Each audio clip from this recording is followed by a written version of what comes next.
Bonjour à toutes et à tous, merci d'être venus assister à cette rencontre. Je suis content de vous retrouver encore cette année et j'en profite pour remercier notre ami Renaud Chavannes et je suis d'autant plus heureux d'être en compagnie de Fabrice Nou. Bonjour Fabrice.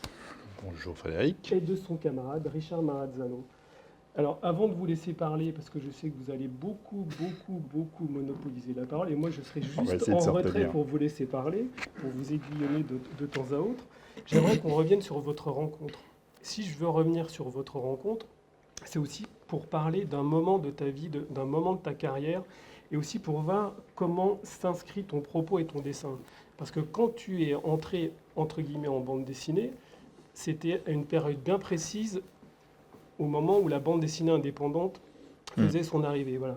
Et j'aimerais aussi qu'on parle de ça par rapport à la situation actuelle, parce que la situation, là, on parle de contre-courant dans l'intitulé de cette rencontre.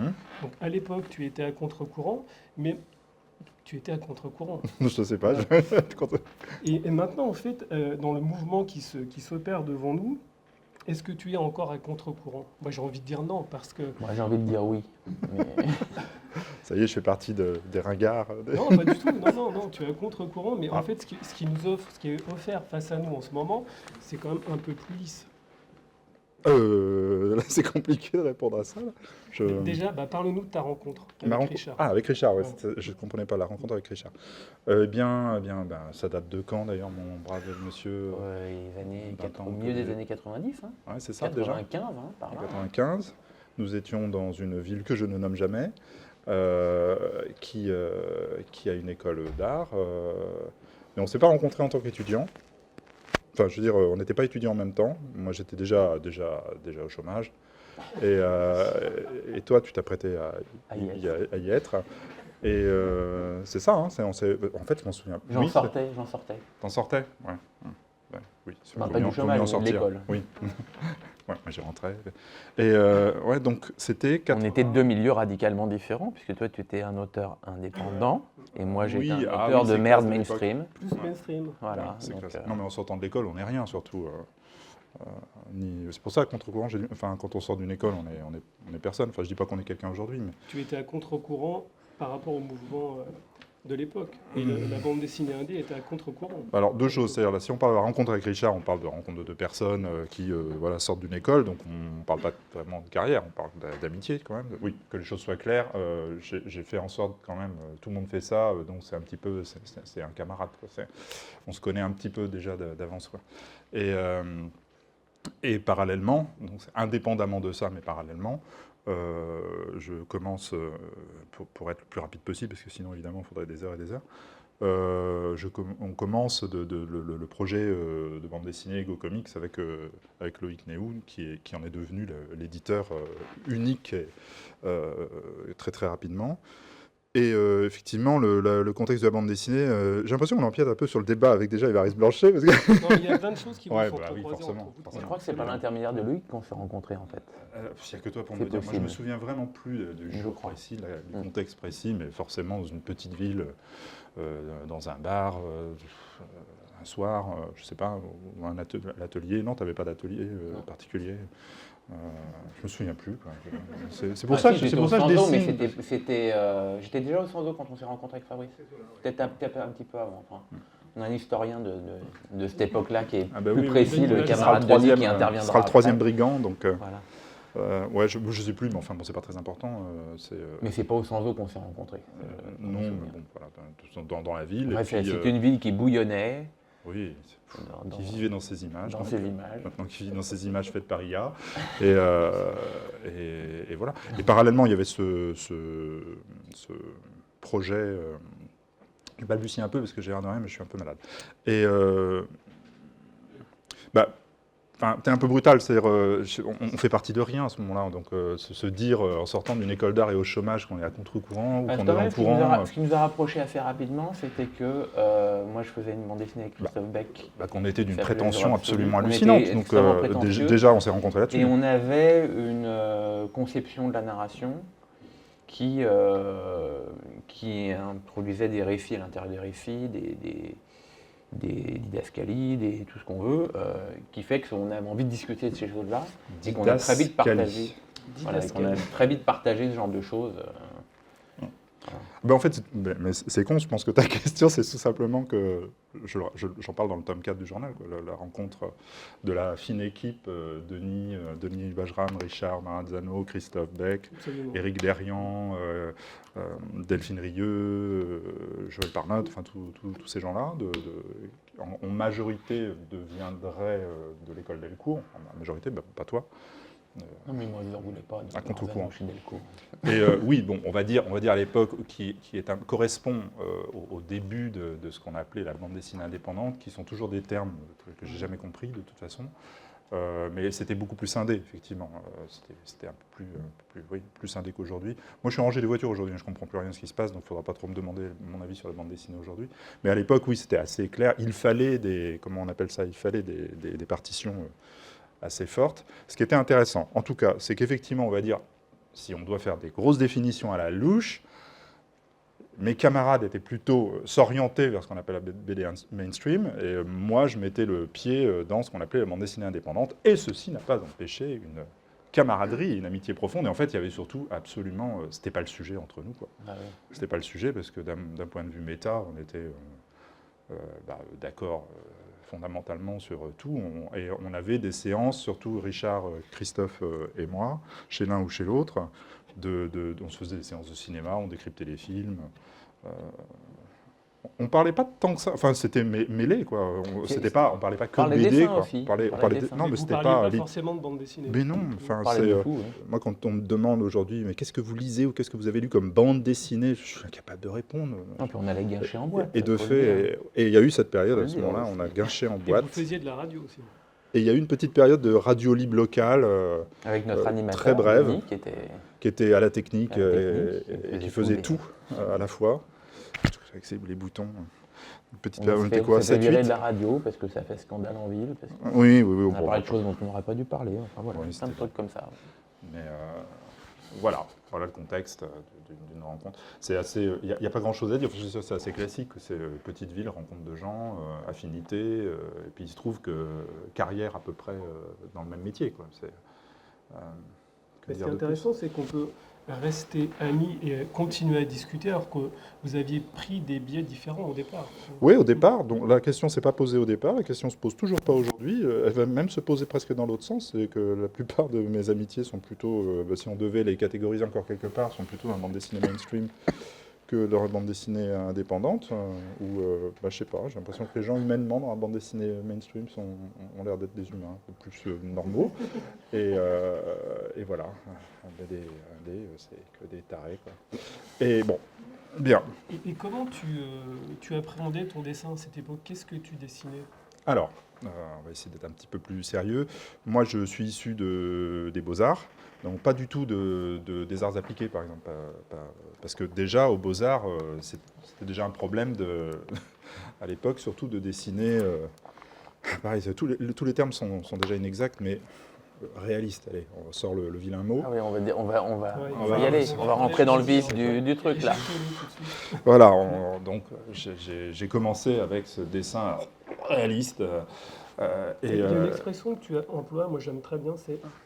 clair et lisible, ton dessin. Oui, je ne sais pas si je peux le dire pour le mien, mais en tout cas, le but, vu l'orientation que j'ai prise d'un récit autobiographique assez ambitieux, on va dire, avec ce dessin-là, il fallait que je sois il faut que je sois le plus clair et le plus lisible possible dans mon dessin.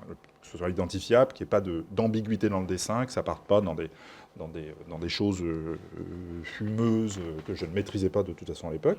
Mais en tout cas, voilà, moi je procède de l'école d'art, où nous avions un certain nombre de cours de beaux-arts qui ne sont pas les arts appliqués. Donc je n'ai pas du tout appris l'académisme avec le placement des muscles et toutes ces choses-là. Jamais, à aucun moment. Ça ne m'intéresse pas du tout. Ça intéresse assez peu de monde. D'ailleurs, même toi, maintenant, qui a une approche quand même assez académique du dessin. Il y a Ingres disait les muscles sont tous mes amis, mais je ne connais aucun d'eux par leur nom. Voilà, ouais. donc, je connais aucun d'eux par leur nom, mais c'est tous mes potes.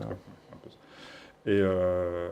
Et l'approche du dessin qu'on avait à l'époque avec un professeur qui est décédé assez rapidement derrière, encore une fois, les meilleurs s'en vont, c'était pas du tout une approche académique, c'était une approche extrêmement intuitive du dessin, dont peut-être quelques personnes qui ont participé à la masterclass d'hier ont dû voir, j'aurais donné quasiment le premier cours que j'ai eu, qui s'appelle la méthode du sténogramme, c'est de dessiner sans regarder sa feuille.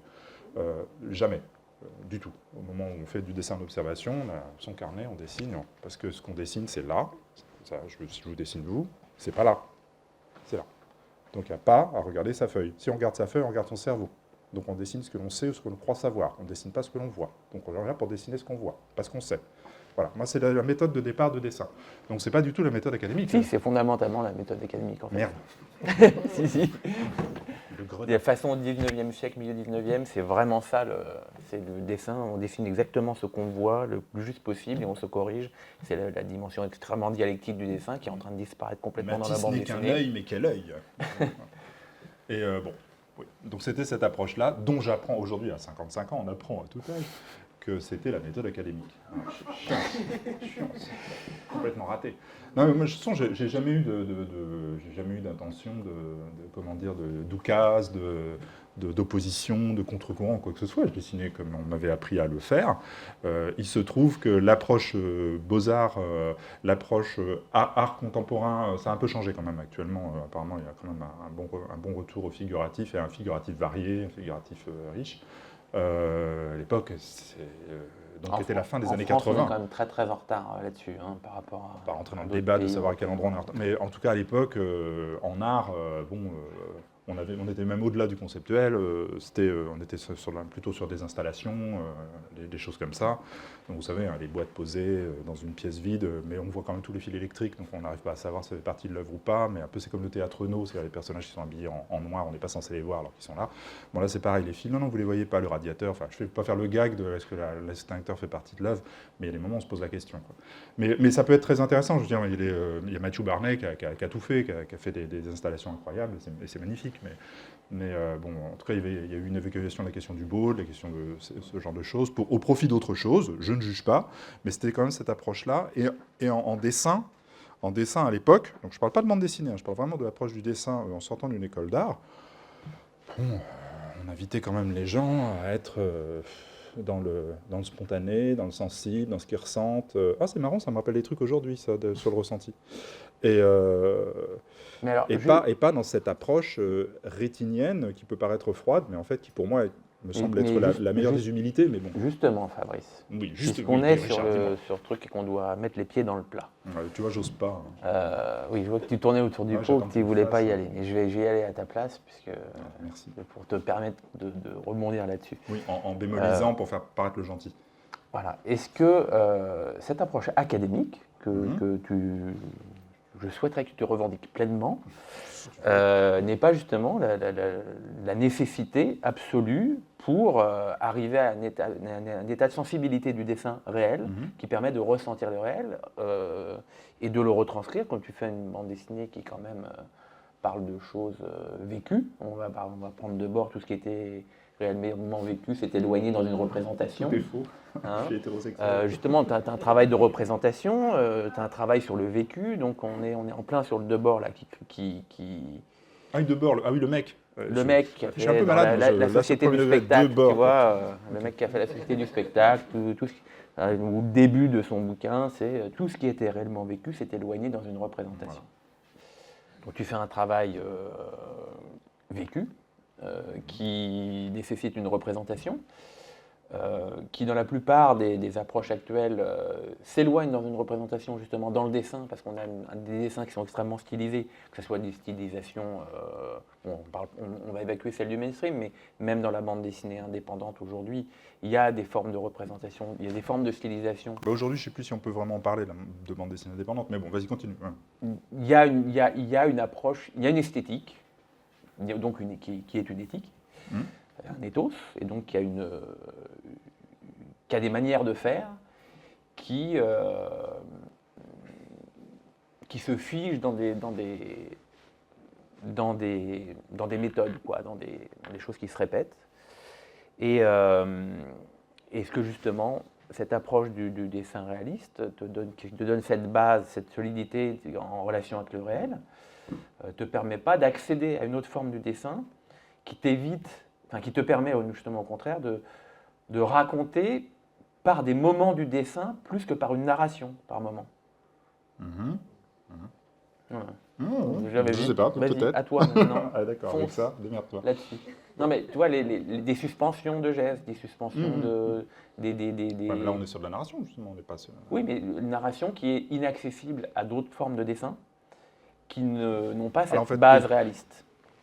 Maintenant, on va essayer d'évacuer le terme réaliste. On évacue le réalisme qui simplement veut dire le figuratif, justement. Oui, voilà. On va aller au-delà du figuratif. On va essayer d'évacuer le terme de réalisme d'une manière très simple, c'est que le réalisme, c'est un moment de l'histoire de l'art qui est l'art moderne, et l'art moderne, c'est la fin du 19e siècle. Donc c'est Courbet, que je dise pas de bêtises, de moi des noms, là le réalisme, c'est un peu avant, c'est tous ceux de la période académique, par exemple, c'est les néoclassiques, tous ceux d'avant. Après, ça dépend ce que tu appelles il y a les impressionnistes, il y a tous les... Oui, moi j'appelle pas mon dessin réaliste de toute façon. Et puis surtout, c'est que je n'ai pas, si on entend par réaliste la ressemblance photographique par exemple, ou on va dire les proportions, l'être humain avec sa tête qui fait un septième du corps, ce genre de truc, j'ai pas que cette approche-là du dessin. Donc, oui, dans ton travail, il y a même un jeu permanent d'un retour entre la caricature, le dessin réaliste. Mais qui est issu du manga, ça par exemple, plutôt. Qui est plutôt issu du manga, quand des fois... Et où tu joues narrativement sur les deux aspects. Pas que deux aspects, sur 5, 6, 7 aspects différents. Alors, tous les choix qui ont été faits là, il n'y a aucun moment parce qu'on était un peu... J'étais resté sur le dessin, justement, dit réaliste, donc il n'y a pas trop des extraits ou des moments un peu caricaturaux. Mais moi, ça vient du manga. 2, après, mon approche de départ du dessin, c'est plutôt haute définition, basse définition. C'est-à-dire, je pars du principe que, en s'approchant de la haute définition, mais vraiment j'emploie des termes vraiment pixels, on peut dégrader une image. Quand vous avez déjà une image dégradée, vous ne pouvez pas récupérer la haute définition. C'est aussi simple que ça. Donc pour avoir la plus grande liberté d'interpréter de manière subjective et avec du ressenti, et de faire tout un tas de dessins, parce que j'ai des moments d'abstraction complète, à mon sens, je me dois, moi, je ne le dis pas pour les autres, de partir d'une base neutre quasiment, donc du dessin d'observation pure, qui a commencé avec ces fameux cours aux Beaux-Arts, avec cette approche de on regarde et on dessine ce qu'on regarde en essayant de mettre le plus loin possible les interprétations du cerveau. Ce qui est une chose impossible, puisque le cerveau est aux commandes, on le sait bien, mais c'est vraiment l'approche de la déconstruction dans la gauche des années justement 70 et 80, c'est-à-dire on sait qu'on ne peut pas s'enlever tous nos habitus, mais au moins d'en avoir conscience. Donc c'est une approche du dessin qui est de cet ordre-là. C'est-à-dire, au lieu de se dire, de toute façon, le réalisme, je ne sais pas faire, donc et puis c'est nul, c'est un truc de droite, parce qu'il y a ça aussi, de toute façon, il y a cette espèce d'approche, le dessin réaliste, c'est un truc de droite. Je dessine spontanément du signe, de l'écriture, moi je pense que c'est une immense prétention, le dessin écriture, comme ça, tout en prétendant être du dessin, quoi. C'est assez hallucinant, finalement on a un dessin-écriture. Alors que moi on dit que je suis très bavard, c'est assez étonnant. Et donc ce dessin comme ça, sans être jamais passé par la case de l'humilité de l'observation du réel, donc d'essayer de s'abandonner complètement. De l'avoir fait une fois pour dire qu'on l'a fait, et de ne pas l'avoir pratiqué, parce qu'en fait c'est une praxis. Que je c'est une praxis, c'est pas juste l'avoir fait une fois, et c'est une énorme prétention. Comme de certains qui le disent régulièrement. Mais moi j'ai essayé, Moebius me dit de le faire, j'ai essayé de regarder, j'ai réussi, c'est bon, maintenant je peux revenir. Parce que c'est une énorme prétention, sous prétexte de l'avoir fait une fois, croire qu'on a épuisé toutes les possibilités de cette approche qui est en fait une dialectique du dessin et qui est donc une praxis qui est faite sur le long terme. Didascalie, didactique, praxis. Moi je suis l'auteur mainstream, je ne suis pas l'auteur indé. Je ne suis pas là pour faire l'intello, je suis là pour parler des trucs communs. Ah non, ça c'est les trucs de BD, de la petite marge des intellos de la BD, intericonique. Mais voilà, moi c'est mon approche de départ. Je me suis jamais posé la question du contre-courant ou de quoi que ce soit. Mais c'était mon approche. Je continue je dis pas à dessiner comme je dessinais avant. J'espère que je dessine un tout petit peu mieux. J'espère que comme Okuzaï, je ferai mon roseau à 80 ans. Mais de fait, je continue chaque dessin. Après, n'importe quel dessinateur dira la même chose. Chaque dessin est un défi. Chaque dessin, de toute façon, on se remet en question. Alors pareil, la remise en question, ça me fait rire. Genre, je me remets en question à chaque dessin. Mais non, le seul fait de peiner à un moment donné sur un dessin, c'est déjà de la remise en question. De toute façon, j'y arrive pas, je tire la langue. L'une des méthodes, quand on commence à tirer la langue sur un truc, c'est la méthode que j'ai donnée à la masterclass hier, par exemple. Bon, parce que ça c'est de l'ego, hein, on est là, j'y arrive pas et tout, je vais être jugé, puis je dois rendre mon truc, etc. On se calme, garçon, et tout, tu recules, tu respires bien, et puis tu dessines sans regarder ta feuille, tu dessines de la main gauche, avec le miroir, il y a tout un tas de trucs, la tête à l'envers, enfin... et puis là, d'un seul coup, il y a des petits trucs qui vont finir par se débloquer. Moi, c'est vraiment cette approche-là, je ne me suis jamais posé la question de... En fait, j'ai été très étonné et très blessé, au demeurant, évidemment, dès le départ, d'avoir des jugements, genre... Il dessine réaliste. Il dessine réaliste, il décale des photos. Travail d'après quand photo. tu les décalqueras comme moi, on va en reparler. Donc, c'était terrible, ce truc. Et cette complaisance du professorat en gros, un étudiant, pour qu'il ait ses UV à l'époque, il fallait qu'il fasse une espèce de performance à moitié à poil, en hurlant, une espèce de ressucé d'Antonin Artaud permanent, là. Et j'ai vu à des festivals, même de bande dessinée, parfois on allait voir des petits spectacles comme ça. Alors, il y a une scène, et puis on a une espèce de faux bacon à l'intérieur d'une cage en fer, un mec à poil ou une meuf à poil. Ils sont debout comme ça dans la scène en regardant tout le monde. Et un jour, j'ai eu droit à ça, mais plusieurs fois en festival. Et je me penche vers le collègue ou la collègue d'à côté et je fais « Il va y avoir un cri ». Pas loupé, à un moment donné, vas-y, exprime-toi, c'est bien. Et tout. Bon, moi, ça m'emmerde profondément, ces trucs-là. Mais bon, on rigole, je fais déjà mon cabot, mais il y a des choses très bien. Pina Bausch, la danse contemporaine, où on voit une femme traverser une scène pendant 2 heures en faisant juste ça avec les doigts. Ça a l'air con, mais c'était extrêmement bouleversant. Mais je plaisante pas, hein, vraiment, il y a des trucs formidables. Mais on croit que je plaisante.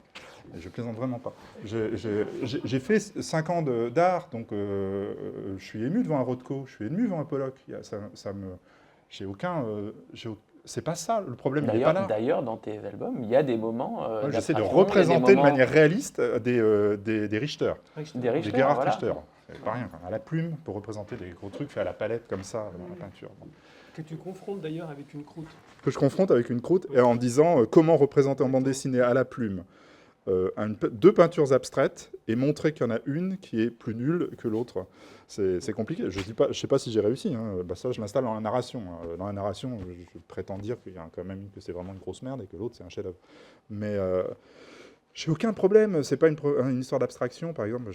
J'adore l'abstraction. Il y a des toiles abstraites qui me plaisent évidemment infiniment mieux. Et la différence, elle n'est pas là. En plus, elle est pas là. C'est vraiment une histoire de méthode, d'esprit, de politique, d'éthique, et de ce truc gauche-droite, quoi. J'ai l'impression, si on est dans le ressenti, dans le spontané, on est à gauche. Si on est à essayer, on a l'impression que c'est tout de suite le balai, on ne sait pas s'il faut l'enlever ou le mettre. Oh mon Dieu, il décalque. Encore une fois, décalque comment dans ton dessin, ce ressenti passe par un support. Pas bien, tu vois. Dans ton dessin, ce ressenti passe par un support. Je cite régulièrement une phrase de Sviatoslav Richter, un pianiste. Quand il interprétait, que ce soit du Bach ou n'importe qui d'autre, il interprétait toujours avec la partition en face de lui. J'interprète toujours avec la partition, jamais par cœur. Par cœur, je rejoue ce que j'ai dans le cerveau et ce que je sais ou ce que je crois savoir. Lui, il avait l'humilité, donc là, on n'est pas sur la représentation du réel, on est sur une partition, il n'y a rien de plus abstrait qu'une partition de musique. Vous voyez les trucs. Et il est au piano et il a la partition devant lui. Et il jouait son Bach comme ça, avec toujours la partition. J'ai cette approche-là. À un moment donné, quand je suis à ma table à dessin, évidemment, hein, c'est que, vous imaginez, j'ai des notes de tous les côtés, des trucs qui ont 20 ans. Bon, évidemment, je n'ai pas les modèles quels qu'ils soient. Là, sur le 2e tome du Dernier Sergent, qui retrace donc une seule journée à La Rochelle, ville qui va être nommée, donc, j'ai dû reconstituer l'intérieur de l'appartement d'un des amis dans lesquels on passe la soirée. Et qui lui-même a plus de traces de l'appartement. Donc on a passé, je suis allé chez lui, et puis il m'a fait un plan. Oh, lui, il est à fond. Hein. Quoi que je fasse, il dit « Ouais, c'était ça » et tout. Puis en fait, il a retrouvé une photo, c'était pas du tout ça. Donc j'ai dû corriger les dessins. Mais lui, il s'en foutait en même temps. Donc, mais moi, je voulais quand même... Parce que ça me permettait de... Le placement des personnes dans la pièce change les rapports entre les personnes, du fait que si la table est là plutôt que là, ça peut changer des choses. Donc parce que... Le lecteur, il s'en fout. Quand il va lire le bouquin, il s'en fout de savoir que la table en verre, elle était là plutôt que là. Moi, j'en ai besoin. Mais là, on est au-delà du dessin. C'est un truc de samouraï. Tu dois le vivre comme un geste absolu, parfait. Sinon, c'est pas vécu. Continue. Tes paroles sont du miel, camarade, dans mon oreille. Et voilà. Bon, cette approche-là, mais je reviens à basse def, haute def. À partir de la haute définition, on peut dégrader une image et aller jusqu'à l'abstraction la plus totale. À partir d'un truc fait comme ça et tout, on ne peut pas revenir à la haute def. Parce que tu n'as pas toujours la documentation de l'époque. Donc tu as parfois des notes de dessin qui sont déjà des versions dégradées de l'époque, que tu réinterprètes plus tardivement. Bah oui, tout le dernier sergent, c'est ça. Hein. Alors là, c'est un bordel monstre. Tu peux parler d'un peu du processus intellectuel ou du moins créatif, qui te permet cette réinterprétation? Vous avez combien d'heures devant vous? Non, mais justement sur comment tu reconstruis un personnage. Ah ben ouais, justement, vous avez combien d'heures devant vous, tu vois? Évoque ton sentiment sur le sujet. Ça dépend. Effectivement, je vais parler du livre sur lequel je suis là, donc la suite du Dernier Sergent. Donc on annonce à la fin du Dernier Sergent, pour ceux qui l'ont lu ou ceux qui ne l'ont pas lu, je spoil, le narrateur, donc un truc qui me ressemble vachement dans une ville qui n'est pas nommée, est invité par le Dernier Sergent, donc Antoine, à enfin sortir de cette ville pour aller faire la fête dans une autre ville, qui est La Rochelle. Et c'est annoncé au fur et à mesure, à un moment donné, en gros, il comprend, on se parle et il me dit, ouais, au fait, je viens de lui offrir le tome 3 du journal, d'ailleurs, une façon de lui dire, voilà ce qui t'attend. Et il me dit, bon, je vais faire une soirée, on va aller s'éclater à La Rochelle, où on s'éclate mieux que dans cette ville de merde. Tu viens avec nous, je vais t'emmener, je vais te présenter des potes, etc. On va s'amuser. Et en fait, le livre se termine sur, voilà, le narrateur, il a son sac à dos et il va à la fameuse soirée, en sachant déjà que de toute façon, il ne se passera rien avec le Dernier Sergent en question. Il va à cette soirée en espérant éventuellement une ouverture des possibles. Bon. Et le deuxième livre, celui sur lequel je suis, c'est La soirée. Le livre complet, c'est 220 pages, 240 pages, c'est uniquement la soirée, avec 20 pages à la fin du lendemain, et une petite poussée sur 15 jours, mais voilà, c'est la soirée. Et donc sur la reconstitution, j'ai évidemment j'ai des photographies d'Antoine, depuis, mais que j'ai eues plus tardivement. Ça sera le 4e tome. J'obtiens les photos qui me permettent de faire l'ensemble du cycle. Salut Marcel. Et j'ai des photos que j'ai prises de deuxième protagoniste le plus important qui s'appelle Reynald, que j'ai revu il y a quelques jours en allant chez lui. On ne s'était pas vu depuis 20 ans, on était toujours en relation par Facebook, mais amis évidemment, mais on ne s'est quasiment jamais revus. Hein. Et là, je suis retourné chez lui 20 ans après. J'avais des photos de lui à peu près autour de 2004, la soirée date des années 2000, donc j'ai des photos quand même relativement proches de ce qu'ils étaient à l'époque. Là maintenant, ils ont tous pris comme moi, comme nous. Mais bon, ils n'ont pas trop changé non plus. Donc, mais bon, j'ai, on va dire, une base de 90 photos d'Antoine, 90 photos également de Reynald, mais il y a d'autres protagonistes, moins importants, mais qui étaient là, dont j'ai aucune trace. Je les réinvente.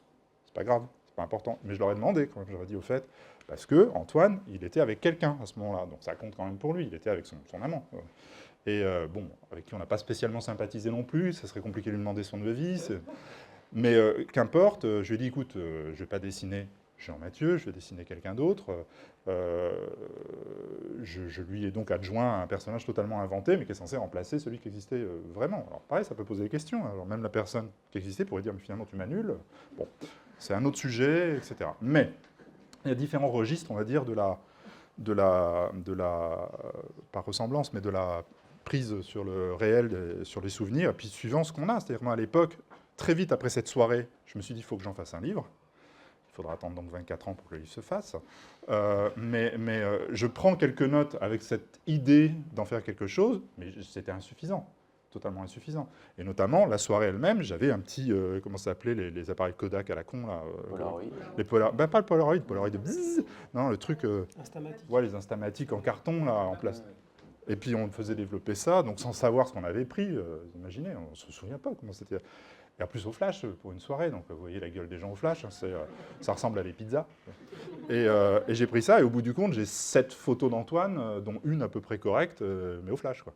Donc je pouvais absolument rien en faire. Alors c'est pas ça qui m'a fait que j'ai annulé le livre à faire, d'autres événements de la vie, mais en tout cas, le livre, je n'ai pas pu le faire, mais j'avais déjà quelques notes qui sont au moins quand même des traces les plus proches des événements. Donc c'est une succession de choses comme ça. On a, de toute façon, toujours quand même sympathisé, on avait déjà sympathisé avec Antoine, on a sympathisé avec Reynald. Je leur ai dit assez rapidement, je pense que j'aimerais bien faire une histoire, je ne sais pas, un truc sur sur ce qui s'est passé un peu entre nous et tout. Est-ce que ils ont dit oui. Ils ne voyaient pas, ils n'envisageaient pas spécialement ce que ça pouvait donner. Moi non plus, moi plus qu'eux, évidemment. Et donc, j'ai repris des photos plus tard, donc les fameuses 90, la série de 90 photos, mais il a fallu attendre au moins 2 ans, parce qu'Antoine disparaît pendant 2 ans à ce moment-là. Enfin, bon, et puis, j'ai des notes écrites, j'ai des notes de carnet de croquis dessinés. Lors de la soirée, j'avais rien avec moi, évidemment. On est là pour faire une soirée, donc je ne sors pas mon carnet pour dessiner les gens, donc j'avais rien. J'ai retrouvé certains croquis extrêmement précis, notamment du Stade Rochelet, parce que le fameux Reynald habitait au-dessus du Stade Rochelet. Il n'y a aucune photo du Stade Rochelet de l'époque, mais en fait, le dessin est trop précis pour venir de nulle part. On a essayé de voir avec Reynald d'où ça venait, on n'a pas compris. Je ne sais pas d'où vient ce dessin. Bon, bref, il a réussi à retrouver des photos du stade de l'époque vues de sa fenêtre. Bon, c'est un immense bordel. Si on mettait toutes les notes que j'ai, quelles qu'elles soient, dessin, photos, notes écrites, on remplit le Stade Rochelet, je pense. En mettant bout à bout, on remplit... Mais sur ton travail de... Je ne sais pas si j'ai répondu à ta question, j'ai été long, mais en tout cas, voilà. Moi, je ne peux pas, j'ai pas un process... En tourne d'autant. Mais tu sais, sur ton travail d'aporie de ta documentation, j'en utilise un terme comme ça de temps en temps pour... Un peu dictique aussi, qui est pas mal. C'est un peu dictique. Ton travail de dégradation d'une source complète, on en a déjà discuté, donc... Oui, mais c'est eux qui... Voilà, c'est pour ça que je viens sur le sujet. Je sais bien qu'on a déjà discuté cette chose-là. Quand on travaille d'après photo, la personne ne se ressemble pas forcément sur une photo. Donc il y a déjà une reconstruction mentale de ce qu'est réellement la personne, dans la relation qu'on a avec elle, mais aussi dans ce que... Enfin, parfois, on vous prend sous différents angles, vous ne vous ressemblez pas. La lumière aussi. Et toi, ton travail, tu vas jusqu'à une dégradation complète, jusqu'à la caricature, pour pouvoir revenir après à une étape plus réaliste en réalité que ton travail de dégradation jusqu'à la caricature. Donc ça c'est un truc qui est toujours intéressant de discuter avec toi aussi. Ben écoute, c'est gentil, mais après il n'y a que quelqu'un d'autre pour le dire. Mais vas-y, parle-moi un petit peu, c'est pour te relancer. Ouais, parce que c'est là qu'est le cœur aussi de ton travail, de ta praxis, de comment ton dessin rentre dans un processus narratif sur les personnages. Oui. Alors moi je les appelle les figures plus que les personnages, mais bon, personnage c'est vraiment personnage de BD. C'est des gens qui n'existent pas. Aussi, vous dites figure également? Non, on dit personnage. Ouais, je sais, c'est vrai. Beaucoup de gens me l'ont reproché, mais ce sont des personnages au bout du compte. Ben non. Et je ne sais pas trop quoi répondre à ça, parce que pour moi à la fois c'est un immense bordel. Et tout le travail, c'est d'arriver à remettre de l'ordre dans le chaos. Mais n'importe quel autre auteur pourrait vous dire la même chose. En même temps, j'ai pas l'impression là de faire un truc... Caricature pour revenir au réalisme, c'est quand même une pratique qui n'est pas commune dans le métier du dessin. Quand même. C'était un peu le projet de Mondrian, en fait, au départ. Non, de Malevich, pardon.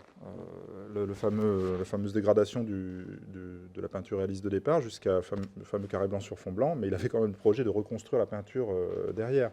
Lui, c'était un compte à rebours. Hein. Le carré blanc sur fond blanc, c'était 0, donc 10, 9, 8, 7, 6. Mais il voulait repartir 1, 2, 3. Les peintures qu'il a faites après sont jugées moins intéressantes, mais moi, je trouve que le processus est très intéressant. Il y a ça chez De Chirico aussi, qui revient... Il repart sur du... Mais il n'est pas reparti, mais il est allé jusqu'à la dégradation extrême, jusqu'à la période parisienne. J'avais vu une exposition à Hambourg où tu avais ces paysages, et puis il y avait énormément de peintures dans cette exposition, il doit y en avoir genre 300, 400, et parfois elles étaient à quelques jours d'intervalle. On aurait pu en faire un flipbook qui aurait été l'illustration de son processus d'abstraction.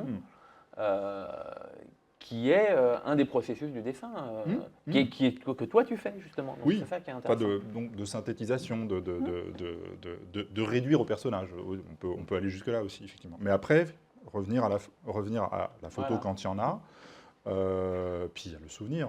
C'est quand même un processus que tu as, qui est typique de ton travail, qui est particulièrement intéressant. Ah oui, non, là, est juste la phrase. Notamment dans ce qu'est la compréhension de l'identité d'une personne en dessin. Pas même celui plutôt quand il dit son prénom. Là, celle-ci. Celle-ci. Donc il y a le moment de la rencontre du dernier sergent. Il est dans sa voiture. Je l'aborde, le narrateur ose enfin l'aborder après l'avoir vu passer au loin pendant 1 an et demi, sans jamais lui avoir parlé. Il y a cette scène, donc on parle sympathiquement. Hein, je ne propose absolument rien, sauf éventuellement, il fait très froid de lui dire « Oh là là, il fait froid, genre, il va peut-être m'inviter dans sa voiture, bordel de merde ». Non, il ne le fait pas, mais à la fin, on se présente, et puis il s'en va, et il se passe rien. Elle est longue, la scène. Oui, bah oui, je voulais installer. En plus, ça vient après 200 pages, donc je voulais installer ça. Il y a quelqu'un chez Delcourt qui m'a dit « Mais j'ai lu cette scène, mais à la fin, il se passe rien. » Elle était au bord des larmes, la pauvre dame. Je dis « Bah oui, c'est ma vie, quoi. J'ai toujours raconté des trucs comme ça, une succession interminable de râteaux. » Et donc, sauf qu'Antoine, bon, maintenant, c'est un ami. Évidemment, alors, j'ai pas d'autorisation écrite, on peut en parler longtemps, mais c'est pareil si vous avez plusieurs heures. Mais il sait exactement ce que j'ai fait. Moi, j'ai eu plus peur que lui, quoi, de sa réaction. Hein. J'attendais le moment où il aurait le livre entre les mains aussi. On n'en a pas spécialement parlé depuis, hein, mais il m'a envoyé une petite vidéo. Il m'a dit « J'ai reçu le livre, tu entends ma voix, je suis très ému. » Puis, voilà. Et après, là, j'ai vu Rénal. Alors lui, il est à fond. Moi, j'ai jamais vu ça. J'étais emmerdé jusqu'à présent. Et là, les personnes les plus éloignées, on va dire, de la bande dessinée, des personnes comme Antoine, bon, il n'est plus ce qu'il était à l'époque. Il a été sergent dans l'armée, à la fin des années 90, balancer un bouquin de 400 pages en disant qu'il est pédé et qu'il drague sur un rempart. Vous imaginez, ça pouvait être problématique. Donc je lui ai quand même dit un peu au départ, forcément, je ne vais pas pouvoir louper ce truc-là. Il m'a dit, oui, non, mais ouais, à l'époque, c'était... Oui, ouais, de toute façon, il assumait quand il était sur le parcours d'assumer. Mais j'ai dit, bon, entre assumer et avoir le pavé dans les mains et la réaction d'autres gens, attention, j'ai essayé de prévenir tout. Ça se passe bien, on va dire. Mais c'est moi qui ai plus de... Ouais, je suis en train de partir sur autre chose, là. Mais cette scène, puisque là, on est sur une succession de plans fixes quasiment d'un profil, d'un 3/4, ça dure 20 pages. Hein. Et ça, c'est quasiment la dernière page de la rencontre. On est à 18 ou 20 pages, etc. Antoine, et puis ça, lui, il démarre et il s'en va. Et on voit la voiture s'éloigner. On est typiquement, là, dans ton travail, sur un truc qui, depuis le début, tu es sur des suspensions de mouvement, oui, ou plus que la forme, on est dans une gestion du temps de chaque personne, qui traduit un sentiment d'abord, qui traduit un rapport de ton regard à la personne. C'est une reconstruction du portrait par la séquence. Voilà, et qui traduit aussi la temporalité de la personne. J'espère. Et ça, c'est aussi quelque chose que tu peux te permettre avec cette base réaliste. Oui, sinon on ne peut pas. Sinon, tu ne peux pas. Sinon, on n'est que dans l'idée. Dans l'idée, on est dans la fameuse physiognomonie de Töpffer, qui m'emmerde prodigieusement, qui est le truc qu'on nous... Ah là là, avec cette succession de... Non mais c'est très intéressant, on est d'accord, mais moi ça m'emmerde. Disons que ça m'emmerde l'espèce de sacralité qu'on donne à ces deux pans de la bande dessinée ou de la narration. D'un seul coup, ça oriente vers... Non mais surtout, c'est que ça va vers le dessin de presse. Et comme on n'arrête pas de nous dire qu'historiquement la bande dessinée vient de la presse, forcément le dessin doit être aussi... bon, après on en a parlé avec Denis, on en parlera peut-être tout à l'heure, mais le réalisme pur contredit la bande dessinée. On en a déjà parlé pendant pas mal de temps. Donc voilà, c'est un défi, une tension permanente. Je ne peux pas prétendre que j'y arrive, mais moi c'est ma tension permanente. C'est-à-dire sur une scène comme ça, en plus qui est sur le réel vécu. Ça l'a contredit jusqu'à présent. Mais il n'est pas interdit d'inventer une rencontre et d'utiliser un moyen qu'il y a dans le réalisme. Ce que j'essaie de faire, mais je ne peux pas prétendre moi que j'y arrive. C'est ça que... moi je prétends qu'il y arrive. C'est gentil, mais bon, voilà, je dis juste, mon process, c'est ça, c'est d'arriver à ces moments-là. Donc qui arrive peut-être à ces suspensions de mouvement, entre ce moment-là, le petit sourire qu'il a quand je viens de dire moi je m'appelle Fabrice. On peut imaginer au moment où il fait ça, il fait bon ok, on est au moment des présentations, j'ai compris ce que tu voulais, mon gars. Tu vois, enfin bon, il y a tout ce jeu-là que j'essaye de. Puis, on peut le faire que sur 20 pages avec un plan fixe. Alors le cinéma y arrive d'une autre manière, on est bien d'accord. Et on pourrait dire mais finalement ce n'est qu'un storyboard de cinéma. Sauf que c'est du dessin, mec. C'est pas un truc filmé. C'est à la fois plus risqué et plus puissant. Du moins j'espère, et de déboucher sur ce portrait qui arrive là, qui est là où je suis beaucoup plus précis que les petites cases, forcément. Et donc pour faire tout ça, parce que évidemment vous imaginez bien que j'ai pas la séquence filmée de la rencontre, c'est évident, j'ai suffisamment de photographies pour arriver à peu près à me reconstituer dans la tête en 3D le bonhomme, donc de passer par la caricature, par des moments sur des carnets. J'ai des caricatures de lui, hein, en petit bébé, comme ça et tout. C'est ce que je voulais te faire dire. Oui, je le dis. Et ce qui permet de comprendre le visage, les attitudes, Donc, bon, alors Antoine, c'est pas très compliqué, parce que bon, il est assez marqué, assez rude de visage, il n'est pas symétrique. Et en fait, c'est beaucoup plus compliqué qu'on imagine. Moi, je pensais que c'était les visages lisses à la Tintin, ils sont assez difficiles à faire en réalisme, mais en fait, finalement, bah, non, tout est difficile, tout est... Reynald est beaucoup plus lisse, que vous n'avez pas vu encore, il est beaucoup plus lisse, mais apparemment, j'y arrive pas trop mal à le faire. Lui, il en est très content. Antoine, il m'a dit, ouais, de toute façon, de tous les gens que tu as dessinés, c'est Reynald le mieux pour l'instant. Je dis, comment ça, tu te plais pas? Bah, il s'aime pas, hein, forcément. Enfin, lui, il s'aime déjà pas beaucoup. Mais il se reconnaît. Hein. J'ai une question, Fabrice, sur la remise en question. Tu parlais de la remise en question sur ton travail. Et ta remise moi, assez peu. Si, elle va très loin, puisque tu as même redessiné et réinterprété des dessins pour la sortie des différents volumes chez Delcourt. Ah oui. Alors, c'est pas tant... Oui, c'est vrai que c'est sur le dessin. C'est quand même rare chez un auteur et chez un éditeur. Alors, je vais surtout le dire encore sur le dernier sergent, parce qu'il y a une scène où il y a de nouveau un portrait, où il avoue qu'il est militaire. Parce que tout le temps de la rencontre, en fait, au moment de la scène qui précède, qu'est-ce que tu fais, qu'est-ce que je fais, etc. Moi, déjà, je lui dis pas ce que je fais. Je dis que je suis dans la presse, ou je sais pas quoi, un truc dans le genre. Et lui, il me dit il est dans les télécommunications. Il n'avait pas voulu dire. Et en fait, c'est à cette scène-là, on se voit plusieurs fois, on se recroise dans le parc, on se parle toujours gentiment. Et il y a un premier soir où on va dans un bar de la ville qui n'est pas nommée ensemble. Donc ce moment-là, c'est le début on va remonter dans sa voiture, on va aller dans ce bar. Et on est avec un autre gars, et l'autre gars, au début de la scène, lui murmure un truc à l'oreille en disant dans le genre, ouais, bah, tu peux lui dire là, maintenant. Et il vient vers moi, il dit, au fait, je t'ai menti, je ne suis pas dans les télécoms, je suis militaire, ce que j'avais cru qu'il était dès le départ, qui m'avait dit qu'il ne l'était pas, et finalement, il l'est quand même, d'où le dernier sergent. Et bon, comme à l'époque, j'avais évidemment, vous aurez compris, un kick sur les militaires, hein, comme tout PD qui se respecte. Donc à ce moment-là, je suis « Oh mon Dieu, en plus il est militaire !» Et un très gentil militaire. Et voilà, mais cette scène-là, donc pas cette page-là, quoique si, je l'ai redessinée 3 fois. Parce qu'elle a été dessinée assez tôt. Parce que comme il y a 24 ans de gap avec le moment vécu, mais il y a surtout, j'avais quand même dessiné quelques pages. Notamment la scène de rencontre, que j'ai aussi corrigée. Alors pas le portrait, parce qu'au moment où je me penche sur le réalisme, j'ai pas trop changé de dessin, mais il y a certains petits 3/4 et tout que j'ai dû quand même refaire, parce qu'ils étaient trop caricaturaux. Justement, on était trop dans le personnage. On était trop, voilà... sa mâchoire un peu prognate, d'un seul coup, avec la caricature, on a tendance à augmenter un peu le truc, genre, comme ça, on est sûr que ça lui ressemble. Puis à un moment donné, je me dis, mais non, là, c'est pas subtil, quoi, c'est pas...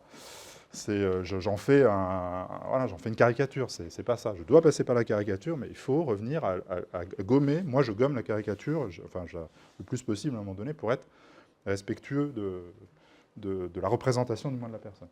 Et toute cette scène-là, je l'ai redessinée 3 fois. Elle était déjà dessinée 3 fois, parce qu'évidemment, on rentre dans un bar, donc je mets tout un tas de personnages bigarrés, très cageofolles, puisque sont dans le milieu homo, que ce soit à l'époque ou maintenant, les caricatures qu'on montre au cinéma sont assez vraies. Hein. Moi, je vous le dis en tant que personne concernée, quand on va dans les bars, moi-même, c'est « Bah alors chérie, comment tu vas ?» Bon, donc je fais une scène comme ça, mais c'était vraiment hyper caricatural sur certains personnages, et qu'ils le méritaient pourtant, parce que c'était vraiment comme ça, et j'ai dû redessiner, parce qu'il y a vraiment une figure de folle, grandiloquente, et c'était vraiment trop, quoi. Et pourtant, j'étais très près de ce que la personne était vraiment, et j'ai dû redessiner pour adoucir le truc. Je me suis dit, mais personne ne va me croire, on va dire, mais il est homophobe, quoi, c'est pas possible. Et pourtant, je vais même dire des choses plus intelligentes que cette personne n'a jamais dit de sortie de sa bouche, parce que c'était tellement... Tu le fais pour tous tes personnages, entre guillemets, personnages. Je sais pas, je te fais dire des trucs intelligents, toi ? Plus intelligents que la réalité, en tout cas. Mais non, je suis un monstre, sache-le. Ceci dit, sur cette image-là, mais juste pour répondre à la question qu'a posée Frédéric, c'est qu'effectivement, la réédition des 4 journaux en tant que processus, mais des 4 journaux en tant que titre, alors pas beaucoup, mais notamment sur le tome 1, j'ai corrigé certains dessins que je ne pouvais plus du tout voir, et notamment sur les petites silhouettes. Quand la figure est très réduite dans la case, donc en pied s'éloignant dans une petite case, avec mon gaufrier de 9, là, sur une des cases, donc 9 linéaires, que c'est un tout petit personnage qui s'éloigne. Quand on a ce process de dessin et cette tentative de résultat réaliste, quand on réduit un personnage comme ça devient compliqué. On va sans doute en parler aussi avec Denis, mais la fameuse épaisseur du trait, les choses qui se résolvent à un moment donné dans l'épaisseur du trait. Entre un ombrage et un poil, on fait comment la différence? D'ailleurs, on m'a fait la remarque sur la couverture du Dernier Sergent, c'est que la voiture, elle a des poils. Et oui, avec les hachures comme ça, il y a des moments comment on différencie l'ombre quand on a un ombrage à la hachure, comme je fais, et les poils, par exemple. Mais quand on commence à réduire les objets, les choses et les gens à des petites silhouettes, comment on fait? Comment on fait? Et à l'époque, je ne savais pas faire. Franchement, dans le tome 1, il y a vraiment des moments de dessin. Et j'ai corrigé, parce que c'est rien, puisque ça reste des petits bonhommes, donc, ou des petites bonnes femmes au loin. Donc le lecteur ne va pas se rendre compte qu'il a complètement transformé les pages. Mais de fait, j'ai redessiné vraiment des cases ou des petits moments, parce que ce n'était pas possible. Et je l'ai refait à la palette, parce que pour être plus réduit et plus arriver à des choses un petit peu plus fines. Et il y a des moments, effectivement, où mes personnages, la tête fait un quart du corps, quoi, pas un septième. Donc on arrive à des Tintins, et encore Tintin, c'est compliqué, son approche de dessin. Voilà, je ne sais pas si j'ai répondu à la question. Est-ce que tu as le sentiment, sur une page comme celle-ci, puisque là on a un portrait de l'objet du désir, puis un objet du sujet désirant, là, est-ce que tu as le sentiment, toi, quand tu te dessines, d'être plus caricatural que les objets, enfin que les personnages les autres personnages que tu dessines. Et ça sera la dernière question. Voilà, excellente question, mais alors oui, parce que en fait, mon meilleur critique de dessin actuel, c'est Antoine, qui n'est pas du tout dans le dessin. Alors je dis ça, mais en fait, il m'a montré qu'il avait dessiné dans son jeune temps, et c'était pas si mal que ça au demeurant. J'étais très étonné, comme quoi on découvre plein de choses des gens qu'on a aimés. Et en fait, lui, il m'a dit, mais en fait, c'est bizarre, parce que... Alors, il estime pour l'heure que c'est Rénal, que vous n'avez pas vu, qui est dans le tome 2, qui est le mieux. Lui, derrière, il se reconnaît sans problème, et il y a des moments, il est content de ce que j'ai fait. Et il y a des moments où il me dit, mais toi, Fabrice, il y a des moments, c'est pas le même registre de dessin, quoi. Parfois, c'est plus caricatural. Et il a raison. Et je vais essayer de corriger ça, quand même, parce que, en fait, c'est parce que moi, je m'en fous. Je m'en fous de ma gueule. Mais un point, vous ne pouvez même pas vous imaginer. En plus, c'est pas comme si je m'aimais beaucoup non plus. Donc, de toute façon, je peux... Et c'est LL de Mars, dans le Twitch qu'on a fait, un Twitch de 7 heures que j'ai tenu sans boire ni manger, ni même aller faire pipi non-stop. Et avec ce même débit de parole. Et à la fin, lui, il fermait les yeux et moi, j'étais prêt pour le tourmalet. Et en fait, lui-même, il m'a dit, oui, non, mais tu t'amuses avec ta gueule, quoi. Tu t'amuses. Je dis, ben oui, j'ai pas besoin de me respecter. En même temps, j'ai pas besoin puis je m'en fous complètement. Tu t'épargnes pas, en fait. Bah, c'est pas que je m'épargne pas, c'est que je m'en fous, réellement, je m'en fous. En plus, je m'emmerde. Me dessiner, moi, ça m'emmerde, profondément. Alors, on pourrait dire, pourquoi tu le fais? Parce que ta présence, elle est ailleurs que dans la représentation, au sein du récit même, aussi. Moi, après, je sais pas. C'est-à-dire, il n'y a que les autres pour pouvoir me dire, là, il y a un gap, vraiment, c'est gênant, tu vois, la lecture. Je ne dirais pas que c'est gênant, mais il y a un moment où, effectivement, tu t'effaces un peu. Sur cette image, par exemple, tu t'effaces en termes de personnalité par rapport à la présence du sergent. Oui, c'est pas le même registre de représentation. Bon, là, je sais pas, j'arrive pas à savoir si ma gueule, elle va, quoi, en plus. Là, je peux pas, j'arrive même pas à le dire. Après, c'est pas vraiment toi. Je suis censé avoir 30 ans. C'est un autre niveau. Quand on lit, on te ressent toi, mais par d'autres biais narratifs. Que, par contre, tu prends un soin plus particulier à faire ressentir l'essence de la personne par des petits gestes, etc., qui sont absolument eux.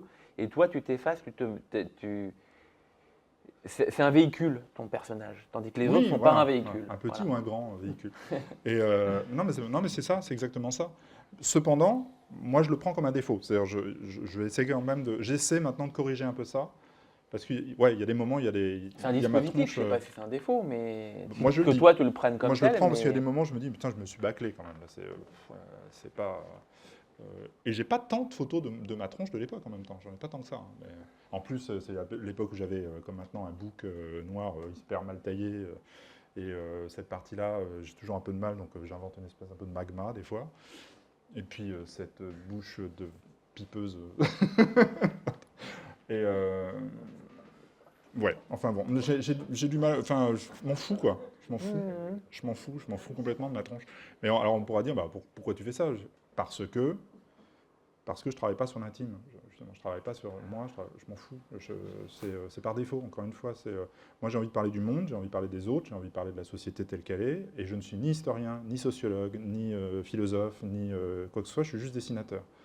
Et donc, selon la méthode de gauche de la déconstruction des années 60, 70, Foucaldo-bourdieusienne, de quelle tribune nous parlons pour dire les choses sur le monde. Donc, je me suis obligé, mais je ne l'avais pas fait consciemment au départ. C'était comment faire je vais parler de ce que je vois et de ce que je vis autour de moi, parce que de toute façon, je n'ai pas les études pour faire une étude sociologique complète, ni rien. Bon, alors on va raconter des trucs, et puis la seule façon de le faire, c'est avec ce que je vois. Donc, il y a des moments...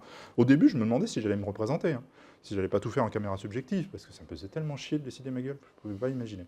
Et en plus, le corps, quoi. Alors le reste, là, juste mon machin en dessous, c'était épouvantable. Je vais mieux aujourd'hui, hein, je vous rassure. C'est la danse, la forêt et la solitude. La danse, la forêt et la solitude. Je vais beaucoup mieux. Et en fait... voilà, à un moment donné, je dis, ok, je vais me dessiner, quoi, mais je n'ai pas de passion particulière pour ma tronche, hein, ça... Mais de toute façon, tu imprimes à l'intérieur du récit un tas de choses qui remplacent les éléments que tu ne représentes pas de toi-même. Donc, oui, c'est possible. Ça, moi, je ne peux pas y répondre. Je peux pas. Il n'y a que les autres qui peuvent le faire. Donc, ça sera une autre question qu'on abordera une prochaine fois, parce qu'il est déjà l'heure de se quitter. Ok. Et d'ailleurs, d'enchaîner avec Évariste. Ouais, mais le temps, on aurait pu en parler, parce qu'il te faut du temps pour dessiner ce que tu dessines. Oui, un petit peu. Ça peut être un autre sujet. Ouais. Merci à tous. On aura l'occasion d'en parler avec les autres. Merci Fabrice. Merci de votre patience. Merci Richard.